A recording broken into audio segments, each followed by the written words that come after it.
A frustrating night at Busch Stadium has us wondering what exactly was the worst part about losing to the Angels.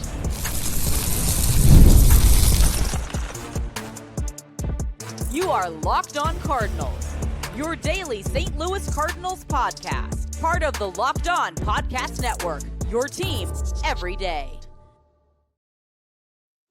Hey there, Cardinals fans. I'm JD Hafford, and I'm your host for Locked On Cardinals, part of the Locked On Podcast Network, covering your team every day. You can follow me on X at JD Sports Radio, the podcast on there as well at LO_Cardinals. We're on YouTube. Make sure you like, subscribe, and comment, and hit that notification button so you know when our new episodes and stuff are posted. Also available on TikTok and Instagram at Locked On Cardinals. This is a show serving Cardinal Nation and giving the best fans in baseball all of the info about the birds on the bat. Today's episode brought to you by FanDuel. Right now, new customers can get $200 in bonus bets when your first $5 bet wins. Thomas Gauvain from RedbirdRants.com back with us again today. How are we living, Thomas? I'm doing great. Love baseball season. Weather's good in spring. It's going pretty good here. Before we get into what happened last night, we've got some news, breaking news. It was announced that former Cardinals pitcher Lance Lynn announced his retirement, finishes his career with a 143-99 record, 3.74 ERA, two-time All-Star, finished in the top 6 of Cy Young voting 3 different times, spent 7 of his 13 seasons in St. Louis, where he was 79-51, part of that 2011 World Series championship team. Thomas, red jacket one day for Lance Lynn. What do you think? I think he'll get it. He's 30th in FWAR, 6th in strikeouts, 5th in quality starts for the Cardinals. He's got that World Series ring. His personality alone might give him a boost. So I think he'll get his red jacket down the road. It all depends on who he's going up against in the voting that year, partially.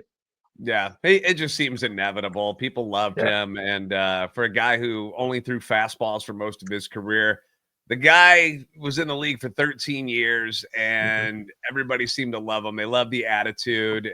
So I encourage everybody to, at some point here today, grab your crotch in honor of the great Lance Lynn and all that he accomplished with the St. Louis Cardinals. Let's go to the games. Cardinals fall to 3-1 on the season on Monday after what was a really odd and kind of a tough night at Busch Stadium for the Cardinals. After having a night to sleep on it, I woke up feeling even more frustrated about it, Thomas, after this loss, because of all the different things that led to this 5-4 loss to the Angels of all teams in extra innings. And I came up with 4 different things that kind of stood out and bugged me about the game.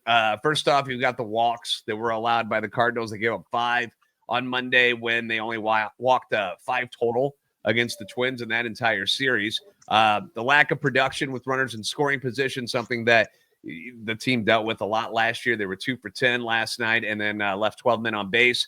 The end of the game where Ollie made the decision to not pinch hit Nolan Gorman. He was on the bench, the left-hander, had a right-hander on the mound, but they let Masyn Winn hit anyway. And then Brendan Donovan's decision to throw home in that 10th inning instead of going to first for the easy out. We made a poll question about this on X if you guys want to vote. But which one would you like to start with, Thomas? Because all of them are kind of frustrating in their own ways. Do any of those 4 stand out to you more than the others? Probably the walks. I think that's particularly troublesome. They had the Angels had a couple stolen bases in there as well. Off of the walks, Jojo Romero had 2 in the 10th inning, and that's never good to add more base runners on top of the Manfred man.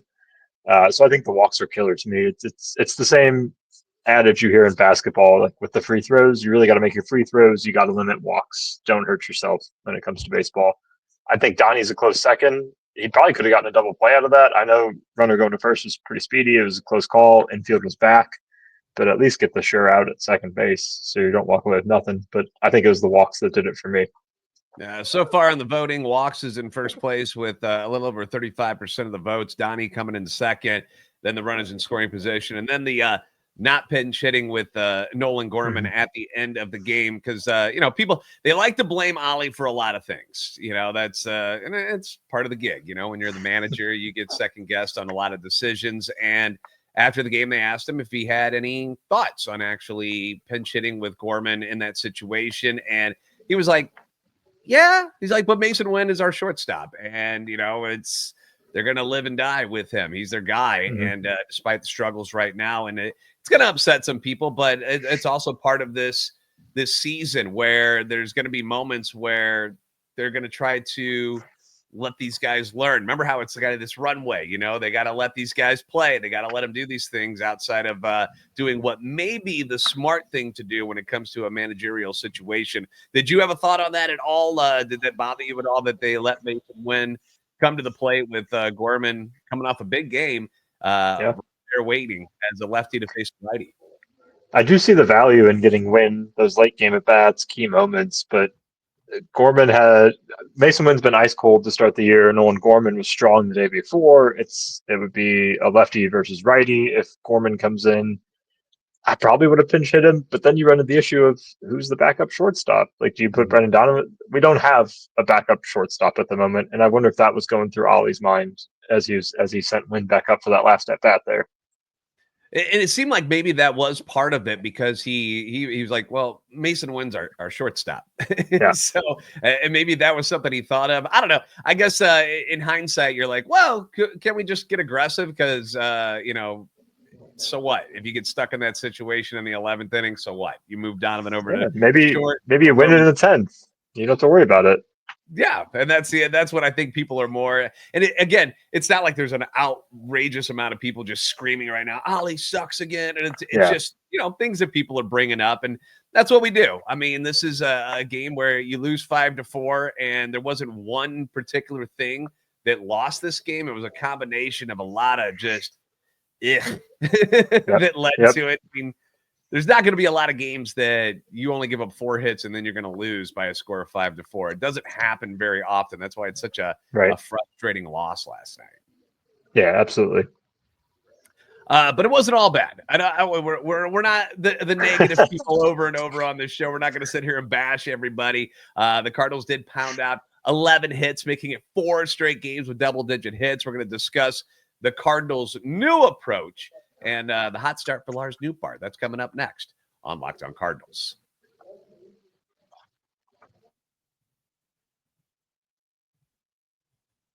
March Madness is here. In fact, we're down to the Final Four, folks, and FanDuel is giving you the chance to get in on the action like never before, because right now, new customers can get $200 in bonus bets when your first $5 bet wins. That's $200 extra bucks to use on everything, from buzzer beaters to who's going to end up cutting down the nets at the very end of this all. The Final Four is all set. You've got all number ones, which does not happen very often. I think it's only the second time that all 4 number ones end up going to the Final Four. Florida and Auburn will be in the first game on Saturday. You've got Houston and Duke in the second game. And then FanDuel is going to make it easy for you to win big on both of these games with spreads, totals, and game props. Obviously, when we get to the championship game, same stuff can work there too. I've been on the Florida Gators bandwagon since the end of the season, so I'm still kind of riding with those guys to the end of this all, but it's going to be a whole lot of fun to watch the 4 best, at least what everybody thinks, are the 4 best teams in the country battling it out to be the supreme number 1 team overall at the end of this whole thing. And another great thing about FanDuel is when you use the app, it's very, very simple. And when you win, which you will, you get paid instantly. No waiting around. You can enjoy your spoils as soon as possible. So make sure you're visiting FanDuel.com to get in on the college hoops action. FanDuel.com.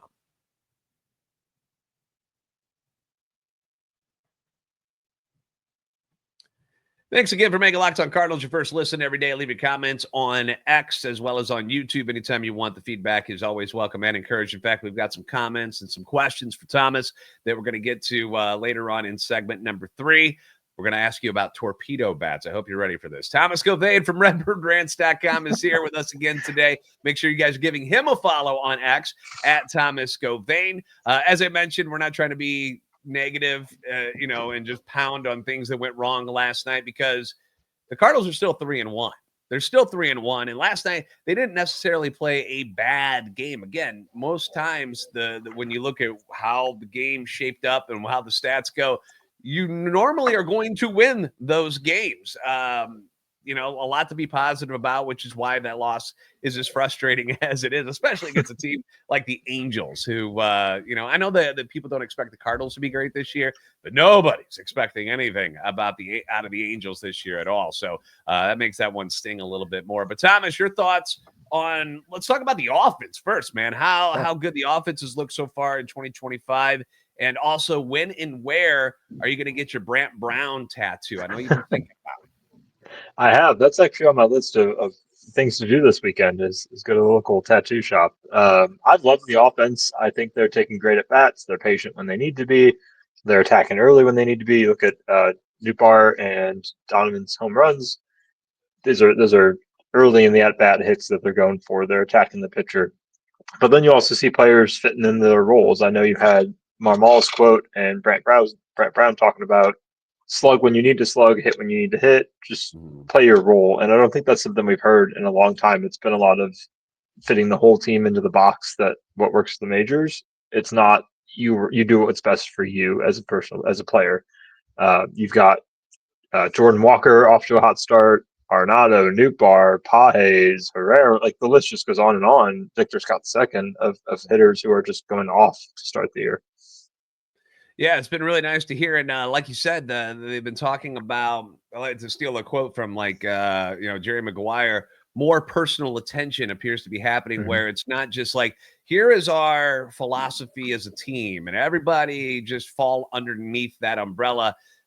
From what we've heard from reports and telecasts and stuff is that, that Brant Brown is going to each one and has an idea of how each person should approach it. Like you said, where it's not like, I know you're a slugger, but I want you to do this, and where, vice versa for guys who aren't supposed to be doing that. It seems like he's like, look, here's the idea. This is the plan. This is the type of hitter you are, and we're going to make you the best type of a hitter that we can make you in that role that you serve. So you mentioned some of the numbers that these guys are putting up so far this year. The catcher position obviously has been a massive upgrade offensively than what most of us thought was going to happen. Jordan Walker, again, 2 for 4. He's hitting 444. Got a little scare there when he got hit by the pitch on the wrist. I was like, God, you got to be kidding me. They're not going to hurt one of our dudes already. Victor Scott obviously continues to swing it really, really well, just like he did in the spring. Lucan Baker comes in and gets his first start, goes 2 for 4. He looked really strong at the plate. But yeah, the one thing that I've been most impressed with, and you brought it up, is just the approach of patience. Too many times over the years, I watched these guys swinging at the first and second pitch and making weak contact and making outs. And I'm like, why are we so aggressive? Why is it every other team is working counts and constantly making our pitchers battle, where we're just kind of going up there and, hey, first good one you see, take a rip at it. The only guy that I see still doing that, like on a consistent basis, and it still drives me nuts, is Alec Burleson. But that's just him, I guess, because it's just something he's done his whole career. Yeah, he's a free swinger, and if you have 1 out of 9 guys who's a free swinger and he happens to lay into one every once in a while, that's perfectly fine with me. It's just that the whole team can't be taking that approach. Yeah, it's been good. Willson Contreras and Masyn Winn have been the lone black holes on the offense so far. I hate to use that term because it's so dark, but it's just been a really, really rough start for both of them. They are combined over 32 with 15 Ks, just 2 walks, both of those from Masyn Winn. Your thoughts on their struggles so far, and should I be, hold on, I'm going to show you this. I don't know if you noticed it. Is it time to bust out the panic button for either one of these guys? Because we got it, and it works too, man. Here, I'm going to play this for you.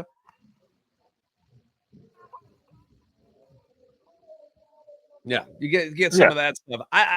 I don't feel like we're there yet, but what do you think? Do I need to get this button over here and a little bit closer to us right now?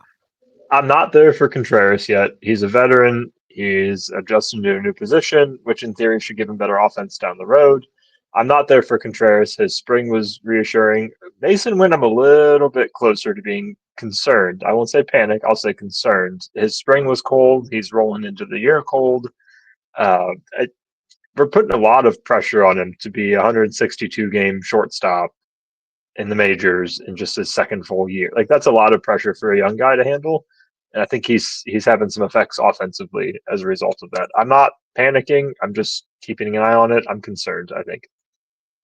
Yeah, if there's one thing I can say, like on the positive side about it, obviously the strikeouts you never like to see as many as both of them are doing right now, but you are seeing them, like Masyn Winn, like smash that ball at Moncada at third, and you could see the frustrated where like he's like, yeah, look, I mean, I'm stinging the ball. I just hit that ball 108 miles an hour, and it just is going right at people. In a season, all of these guys at some point, even God's gift to baseball, Lars Nootbaar right now. At some point, he's going to go into a slump where they're just not going to find a hole. They're just not going to find grass.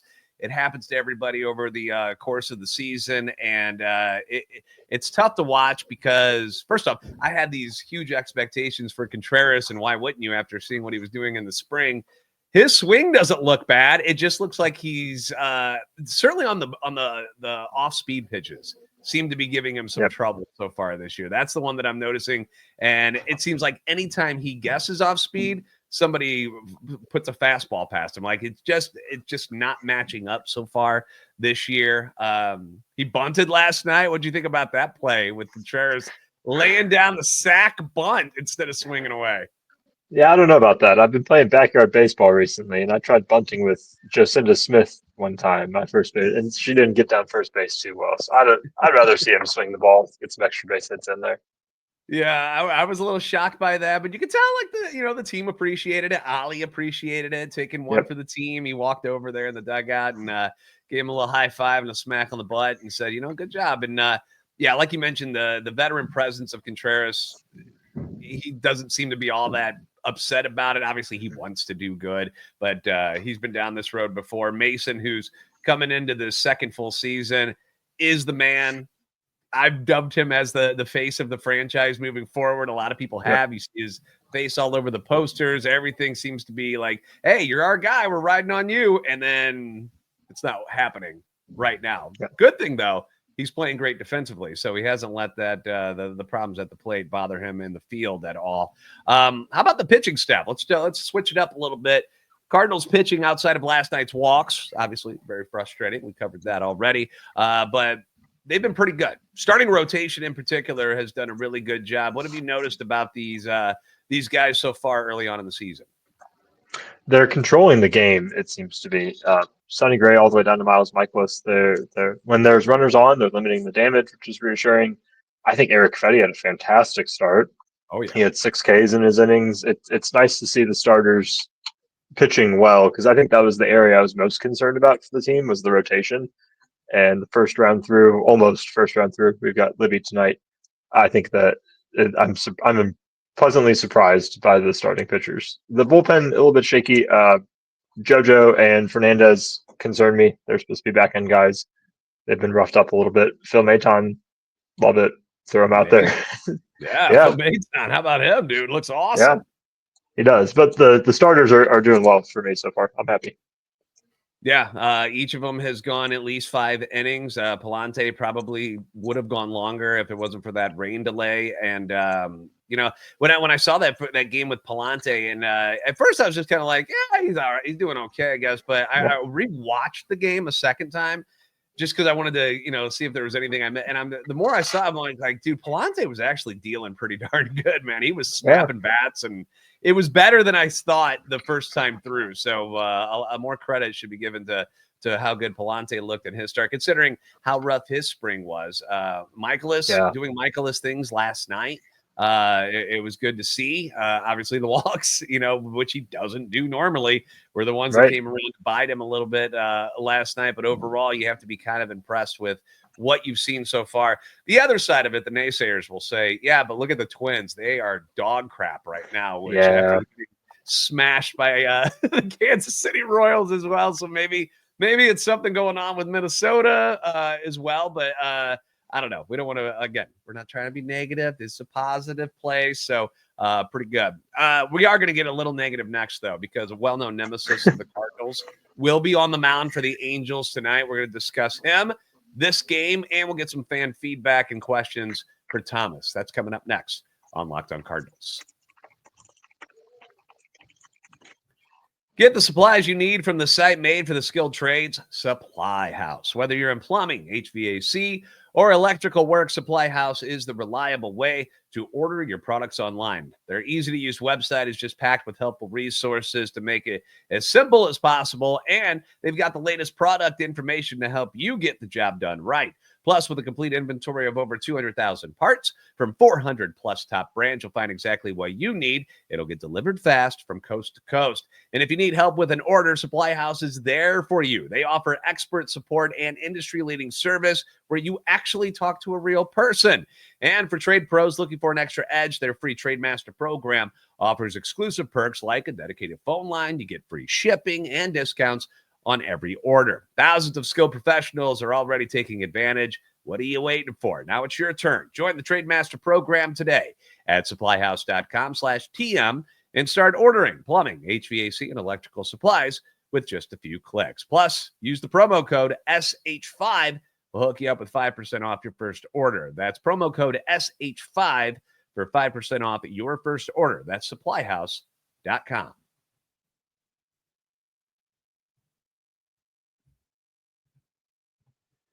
Thank you again for making Locked On Cardinals your first listen today. For your second listen, check out Locked On Fantasy Baseball podcast with hosts Dominic Martino and Matthew Ane.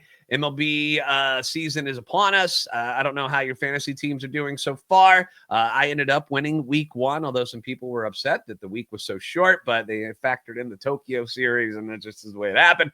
But I'm 1-0 so far this season, and one of the main reasons why is because I listen to these guys and get the information and all the scoop on what's going on with each guy, who's getting the starts, what are the good waiver wire pickups, who to drop, who to keep an eye on.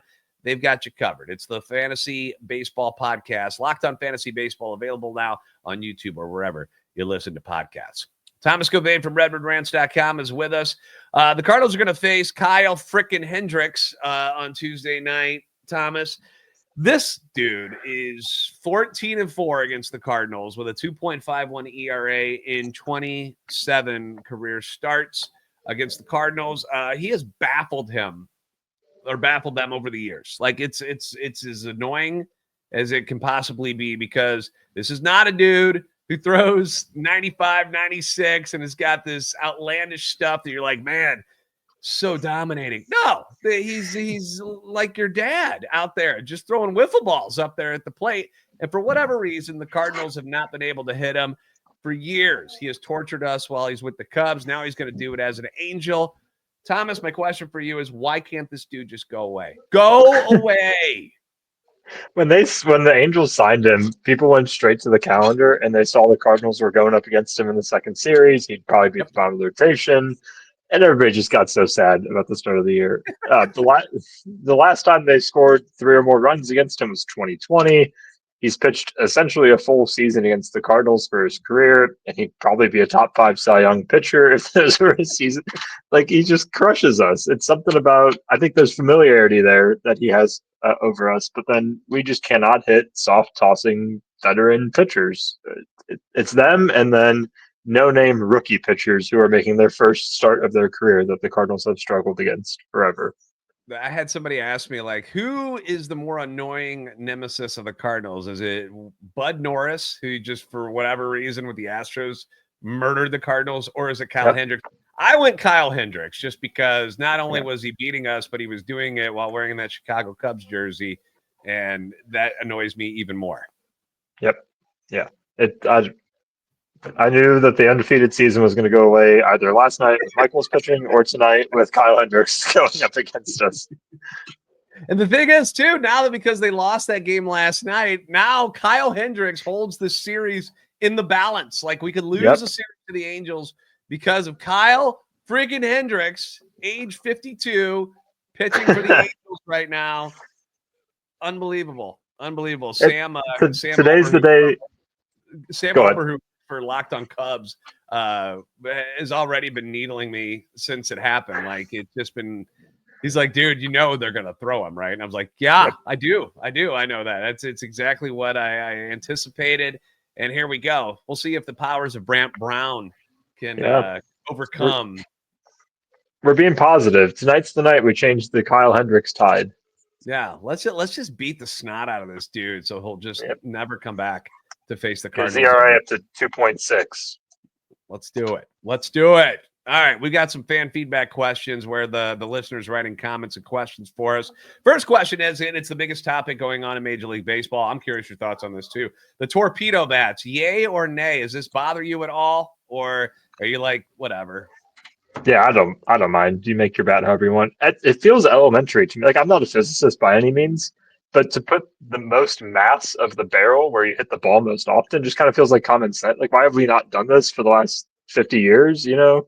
It's like the most duh thing to ever Right. think of.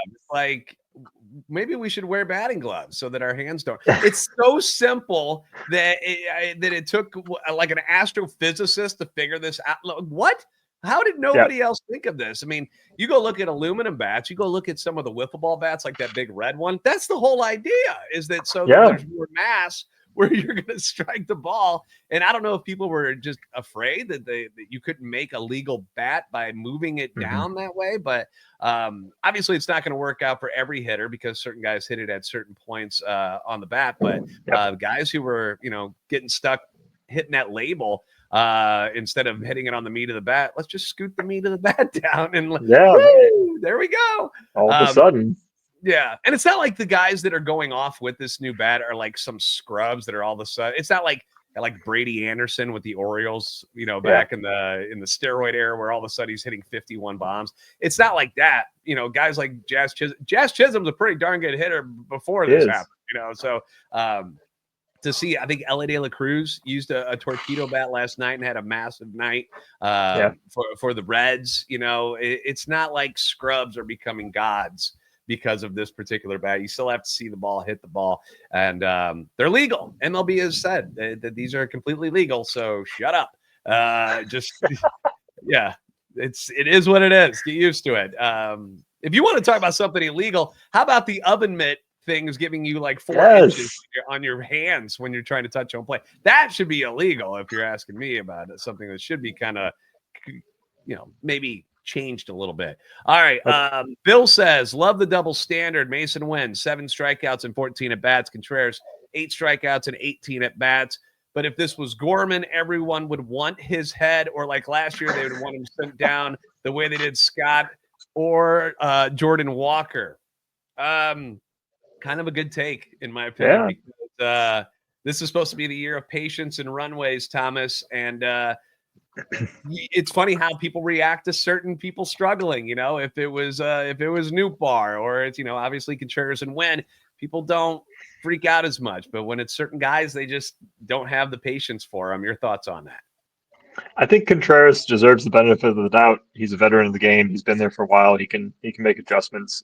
Masyn Winn is a fair point, I think. One of the struggles is no backup shortstop besides Brendan Donovan.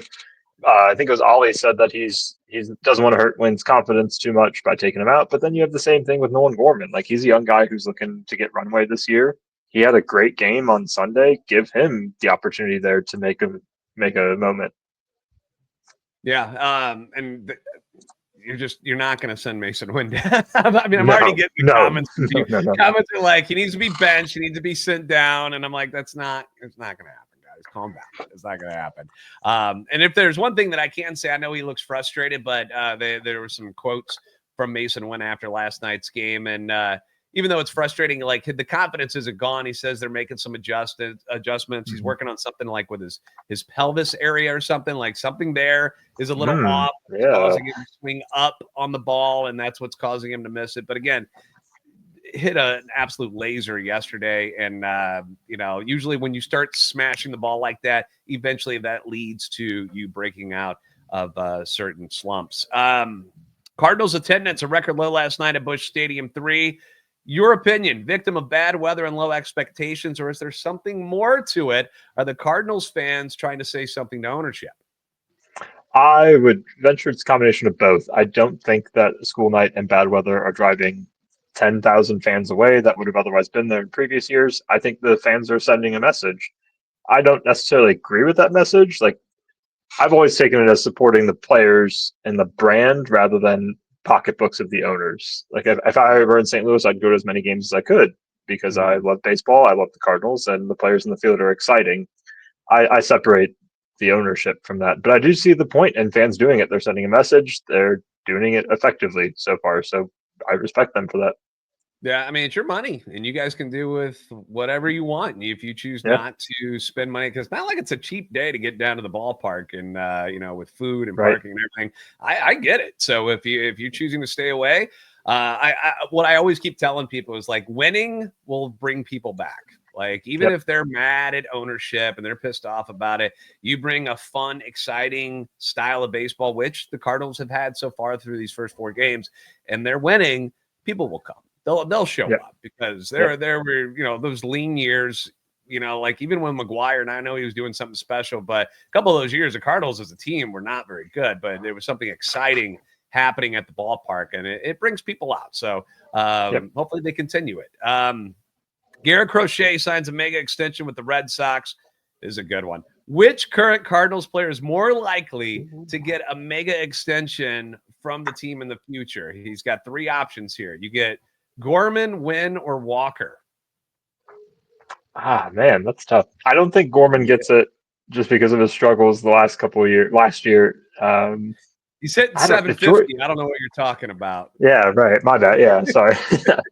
Probably Masyn Winn. He plays a premium position. His defense is strong there, and he has the offensive potential. I don't love giving out those contracts to corner outfielders or subpar second baseman defensive. Like I think Masyn Winn, just given the contracts of shortstops the last couple of free agencies too. And my own addition to this question, if you have to choose, which one do you think gets that extension first, Weatherholt or Quinn Matthews?